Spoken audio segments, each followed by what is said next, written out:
whenever I was young and, we were hauling junk cars and whatnot, if you lived in central PA in the early 90s, if you didn't have a B model cat, then you wasn't trucking. And I saw this truck. It was spec'd out a way that a lot of the trucks that I grew up in were.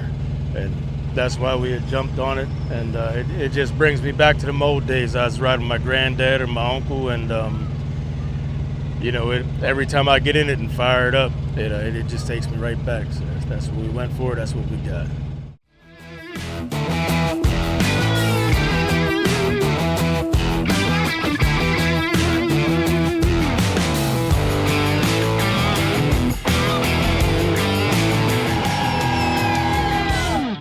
Well, it's Friday evening, and we're standing with a gentleman that is the owner of a truck that caught my attention the other morning. There's a video that I, put out because this truck was sitting along with two other trucks that look very, very hot rod-ish, if that's a word. But why don't you go ahead and introduce yourself and tell me what you're standing in front of? Yeah, my name's Philip Morris, and behind me is a 1988 Peterbilt 379. It has pretty much been all made over. The only thing that's original on it is the hood and the cab. What did it look like before you started working on it? When I got the truck, I bought it out of Alabama for about $12,000. It used to be a real light blue, and had a mechanical cat and a 15-speed against the dash. And the guy that had bought it, he had kind of ran out of money, and it sat around for a few years. We came down, we liked it, and we drove it straight home. And besides a couple flat tires and blowing the drive shaft apart, it made it there just all right. And from then on out, we started working it. Okay. And where are you from, by the way? I'm from Mount Union, Pennsylvania, just right below State College, Penn State. Okay. So let's move back this way so we can see some more of the truck and what you guys have added to it, or what you've added to it. Yeah. So the first thing we did with the truck was we stretched it. It was originally 265 wheelbase. We stretched it to 295, and we put an air ride front on it, and rebuilt the transmission, rebuilt the rear ends. And there's not too much left as far as the first version of the truck. It's all been redone, but that was when I'd worked the truck the most. When I'd first put it on the road and it was legal to go. Mm-hmm. Okay. And tell me about this bunk here and your choice for going with what you have. Whenever I was a kid, my parents always took me over to Spencer's Chrome over there in Watsontown, Pennsylvania. They got the A models, and the Will Sr. had the Hearts windows and all that, and I'd always liked it. And I called Alliance Truck Group one day, and we came up with something. And after I'd changed it 3 or 4 times, we got this built. I'm sure everybody heard the story, but it didn't turn out the color it was supposed to. But we went with it, and we're trying to make it work. This is what you got now. Okay. So what color was it supposed to be? It was supposed to be black. The whole truck was supposed to be black, from the fenders and the hood, the cab, the sleeper. It was supposed to be a blacked out truck. So what are your plans with this? Are you going to leave it as is, or what? Yeah, actually right now I got an aluminum floor. I pulled the deck plate off where I came down here, as well as the door panels. They're all going to match the fenders, so it'll still be black and white, but be some subtleties here and there to tie it in. Okay. I like what you said. This is the first version of it, so there's going to be some other versions and changes along the way, huh? Yeah, for sure. Right now it's more of a hobby truck. Like I said, I work in the oil field. I don't truck full time, but trucking is my life. It's what I'm all about. I'm not sure where I'd be without it, so I'm gonna keep on working on it and kind of shooting from the hip. Whatever turns out, that's what it's going to be. So stay tuned, I guess. Okay.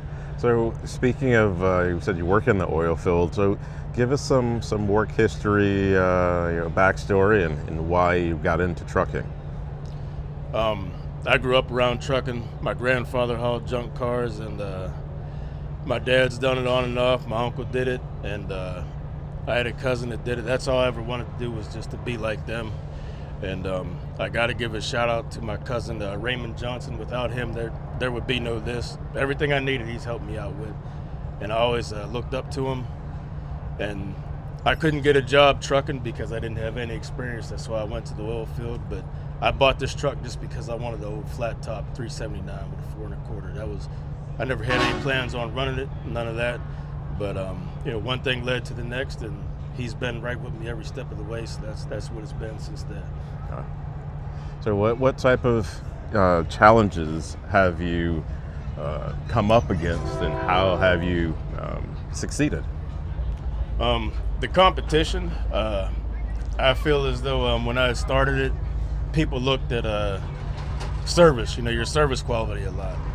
And I believe that now we're to a point where you can't out-service somebody, you have to outprice them. And that's something that I don't really believe in. And that's why this truck has been parked, because I feel as though I got my own bills and everything else, and I want to have a solid piece of equipment.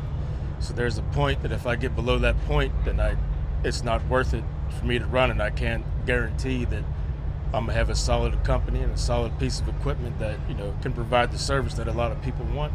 And I believe that by penny pinching and all that, people are gambling, and I don't gamble. I got to go with a sure thing, and I can't be sure, so I had to leave it alone for a little bit. Mm-hmm. Well, that makes sense. I've heard some guys say they'd rather just park their truck than to run for pennies, basically. Absolutely. Yeah, because at the end of it, there's a cost per mile to run a truck and things of that nature. So when you got your authority and things like that, what was that process like? There was a buddy, he hauled logs, and I got into hauling some frac sand for him because I worked in the oil field and met him through that. And he had actually walked me through everything, and then I got with Nastic.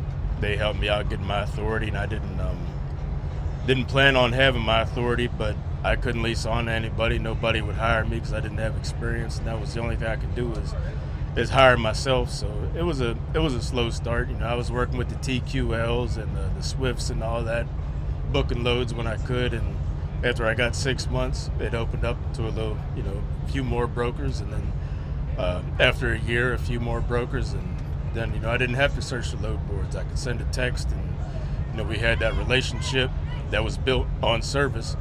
And I kind of stayed busy from then, and one thing led to another, and after that I was doing all right at the time. Okay, so how many years are you into being an owner-operator? It's been just almost 9 years. I started March of 2016, and like I said, I was still fracking full-time, and I would drop my trailer at the shipper, and I'd go frack for my 2 weeks, and whenever I came home, I'd pick my trailer up and give them a PO, and they would have it loaded, and I would take off and come back and go back to fracking. Okay. So what kind of advice would you give to a guy who has been thinking about going the same route that you've gone? Maybe buying a truck, eventually becoming an owner-operator, and things like that. Do your own research and make your own decisions. People are going to tell you what works for them, and what works for them might not always work for you. You have to make your money at the end of the day, but you always have to worry about your mental health and doing things the way that you want to do. It's not always about money. You got to enjoy what you do, or else you're just not going to live as long. That's it. That's a fact. I can tell you that. I've seen it happen. But take pride in what you do, and do your research. If somebody tells you something, trust it, but verify it. And you do what works for you. So, Philip, you mentioned mental health, and that's something that's not talked about, and I think it's important. And also, you mentioned that what may work for you may not work for someone else. But what do you do for yourself to keep, physically healthy, but also mentally healthy? Well, personally, I'm a Christian. So I believe in God. That's what's got me through. I get up at the latest 5:30 every morning, and my mom will send out the daily bread. She's a preacher, and she makes sure that all of us get the word. Me, my brothers, my sisters, my dad, and any time that I've ever had any type of issue, she's been right there. So there's always been that support system. I can't say that I grew up without parents or anything like that, because that wasn't the case. But anything I wanted to do with this, with trucking, I always had that support system. And, you know, at the end of the day, it was always God-based. You know, there was always a scripture or something like that, and that always kept me going. And there was a lot of people that believed in me when I didn't believe in myself. Just like my cousin Raymond Johnson, he was teaching me how to drive, and we were in this W9 coming home, and I missed a couple gears, and we were going up a hill, and I said, I can't do it, you know. And he said, nah, you're driving this truck or else we ain't getting home. And he, like I said, he believed in me when I didn't believe in myself, and that's what got me where I am today. Well, that's cool. Well, have you been to this show before? I have not. What do you think so far? I like it. Of course, I got a few people that I know here, and there's a lot of high-profile trucks that I like to look at. And normally, after everybody else kind of leaves, and, you know, it kind of quiets down. But the creativity and everything is outstanding. So the other day, when I saw your truck, you're parked next to Joey Patrizzo, still parked next to his truck now, because you just mentioned creativity. There's another truck parked on the opposite side of you. Whose truck was that? Actually, it was parked on the very far end. Yeah, that was Michael Stover. He should be beside Adam Johnson right now, I believe. Okay. So creativity-wise, I peeked inside of some of their trucks, and they had a lot of stuff going on, a lot of cool things. What's going on the inside of your truck? Can we have a look? Yeah. I like to keep it plain and simple. Okay. So we're getting a good look inside the cab here, and this is what we would definitely think about when we're looking at the outside of a truck that looks like yours. Pretty cool. And so what do you have planned for the inside?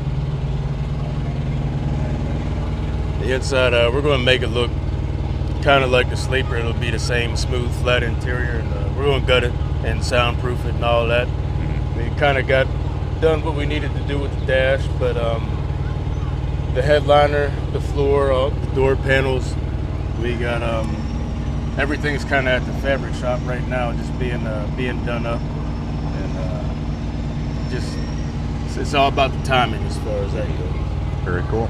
And nostalgia, this truck really carries a lot of nostalgia, and it looks like it's something that you may have been after, you know, when it comes to the look of this truck.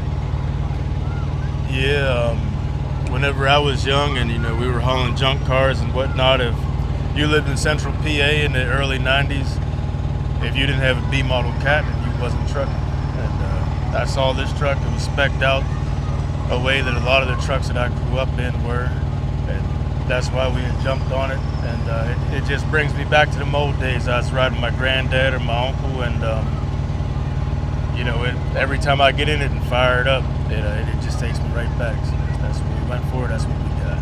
That's cool.